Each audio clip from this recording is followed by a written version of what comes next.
يقول السائل: هل النخامة تفطر؟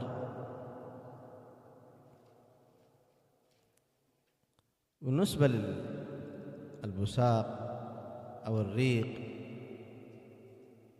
بعض الناس يشق على نفسه، تجد عنده علبة ويتفل فيها وتعب عليه حتى مما ينشف به الريق ويتعبه، وهذا شيء ماذا لا يضر وجود الريق في ماذا في الحلق، ولكن لا يجمعه.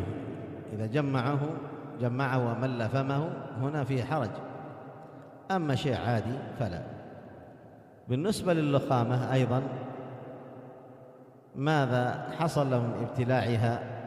الصحيح أنها لا تفطر، لأن ليست مغذية تغذيه أو تشبعه، ربما سقطت أو حصل له المفروض يخرجها، فإن ابتلعه أو حصل شيء من ذلك فلا تفطر على الصحيح.